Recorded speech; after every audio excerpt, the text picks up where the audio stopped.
ही यादी फक्त ध्वजारोहणासाठी पालकमंत्री पदासाठी नाही। नाशिकमध्ये दादा भुसे, रायगडमध्ये गोगावले पालकमंत्री होतील असा अजूनही विश्वास मंत्री उदय सामंत ठाम। मुंडे साहेबांच्या वारशासोबत संघर्ष आणि कारस्थानही माझ्या वाट्याला, वडिलांच्या आठवणी सांगताना पंकजा मुंडे भाऊ। लातूरमध्ये गोपीनाथ मुंडेंच्या पूर्णाकृती पुतळ्याचं अनावरण। देशात नरेंद्र, राज्यात देवेंद्रचा नारा होता, पण आम्ही गोपीनाथ मुंडेंनाच मुख्यमंत्री करणार होतो। दुर्दैवानं आमचं स्वप्न अपूर्ण राहिलं। 2014च्या निवडणुकांवेळची आठवण फडणवीसांनी सांगितली।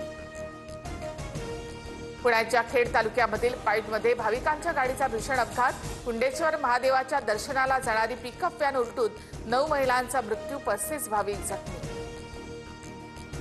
खेड भाविक अपघातामधील मृतांच्या वारसाला राज्य सरकारकडून 4 लाखाची मदत, तर पंतप्रधान कार्यालयाकडून देखील घटनेची दखल घेत 2 लाखांची मदत आणि जखमींसाठी 50,000 रुपयांची घोषणा। गणेशोत्सवाच्या काळामध्ये डीजे लावल्यास कायदेशीर कारवाई करणार, मुंबई पोलिसांचा स्पष्ट इशारा। न्यायालयाच्या आदेशानुसार मुंबईमध्ये डीजे बंदी।